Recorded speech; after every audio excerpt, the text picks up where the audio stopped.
Halo Sobat Bang Otomotif, jumpa lagi di channel yang penuh informasi ini. Kali ini kita akan mereview Suzuki XL7. So, seperti apa reviewnya, yuk kita gas ke videonya.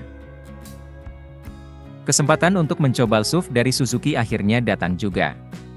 Test drive kali ini kami lakukan 1 minggu penuh, berkeliling Jakarta hingga ke Bogor. Selama melakukan review, kami menguji rasa berkendara, konsumsi bahan bakar, hingga kenyamanannya. Ternyata hasil yang didapat cukup menarik, mobil ini sangat value for money. Dengan harga cukup terjangkau dibanding kompetitor, kamu bisa mendapat banyak keistimewaan. Salah satunya bantingan suspensi sangat nyaman, hingga konsumsi BBM yang irit. Itulah yang kami rasakan pada review Suzuki XL7 kali ini. Walau demikian, bukan berarti Suzuki XL7 tidak punya kekurangan. Ada beberapa hal yang tidak tersedia pada mobil ini, tapi ada di kompetitor. Penasaran? Kalau kamu mau tahu ulasan lengkapnya, berikut bahasan review Suzuki XL7. 1. Bantingan suspensi XL7 nyaman untuk berpetualang.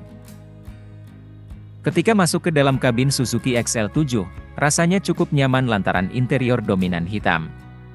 Sayangnya jok belum dibalut kulit keseluruhan, beberapa bagian saja. Lalu bicara fitur kenyamanan, mengaktifkan mobil sudah bisa pakai start or stop engine button. Ada pula AC digital, hingga head unit layar sentuh 8 inci dengan audio steering switch yang menjadikan berkendara jadi menyenangkan. Sebenarnya fitur-fitur itu sudah biasa ada di sebuah SUV. Selama melakukan review Suzuki XL7, yang justru membuat kami sangat terkesan adalah bantingan suspensinya. Pabrikan berlogo S memberikan karakter kaki-kaki yang empuk, begitu nyaman ketika melewati medan jalan beragam. Kami benar-benar menikmati perjalanan ketika XL7 harus melewati jalan berbatu di daerah Curug Batu Gede, Bogor, Jawa Barat. Tubuh tidak terkocok hebat, lantaran suspensinya mampu meredam goncangan dengan sangat baik. Hal istimewa lain, meski melewati jalan bergelombang, ternyata bodi bawah XL7 tidak mentok ke jalan. Padahal di atas kertas, ground clearance mobil ini cukup rendah dibanding kompetitor, yaitu hanya 200 mm. Jadi ketika bertualang keluar jalan aspal sekalipun, pengemudi dan penumpang mobil Suzuki ini bakal merasa nyaman.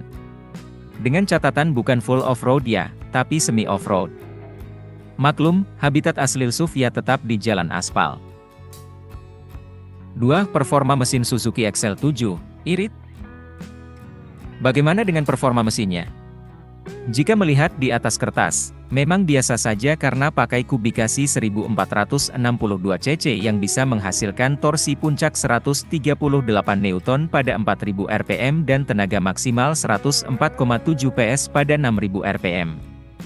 Apalagi transmisi sangat konvensional, cuma otomatis 4 percepatan untuk varian Alpha yang kami test drive. Namun, review Suzuki XL7 membuktikan bahwa jantung mekanis SUV tersebut terbilang mumpuni. Saat kami ajak berkendara melibas tanjakan menuju Curug Batu Gede Cisuren di Bogor, tidak ada gejala kehabisan nafas sama sekali. Kalau tanjakannya curam, cukup injak gas dalam atau pindahkan transmisi dari dekeliter. Kemudian ketika melewati jalan bebas hambatan atau tol saat review Suzuki XL7 ini, respons mesinnya cukup oke. Bobot kemudinya juga pas, sehingga asik saat mobil diajak bermanuver cepat. Walau memang, dengan transmisi otomatis 4 percepatan membuat perpindahan gigi jadi agak terasa. Apalagi pembandingnya adalah para rival yang sudah mengandalkan CVT. Lalu yang juga jadi kekurangan Suzuki XL7 adalah tidak memiliki cruise control, alhasil pengendara tidak bisa terlalu rileks saat melewati jalan tol lengang. Padahal kompetitor seperti Mitsubishi Xpander Cross dan Honda BR-V telah mempunyainya. Walau demikian, XL7 bukan tanpa kelebihan. Salah satunya penggunaan Smart E-Mirror. Kaca spion tengah digital ini, selain bisa merefleksikan kondisi di belakang dan di depan mobil, juga mampu merekam perjalanan. Efeknya kalau terjadi kecelakaan, kamu bisa memperoleh bukti kuat siapa yang salah, lewat Smart E-Mirror tersebut. Bagaimana dengan konsumsi BBM? Review Suzuki XL7 yang kami lakukan menjadi bukti bahwa mobil ini tergolong irit. Catatannya adalah 12,6 km/liter. Hal tersebut dikarenakan kubikasi mesin SUV Suzuki ini lebih kecil dibanding lawan-lawannya. Menariknya lagi, angka irit XL7 itu kami dapat dari berkendara secara wajar dan tanpa bantuan dari fitur-fitur penghemat BBM. Kenapa kami tidak pakai fitur irit BBM? Bukan tidak mau, tapi memang Suzuki tidak memberikannya. Beda dengan Toyota Rush dan Daihatsu Terios yang ada idling start-stop system.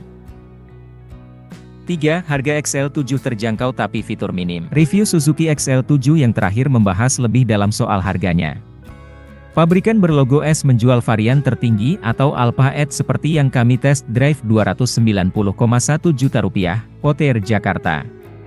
Banderol itu tergolong sangat terjangkau, karena kompetitor sudah banyak yang mematok SUV di atas Rp300 juta untuk varian tertinggi. Tidak percaya?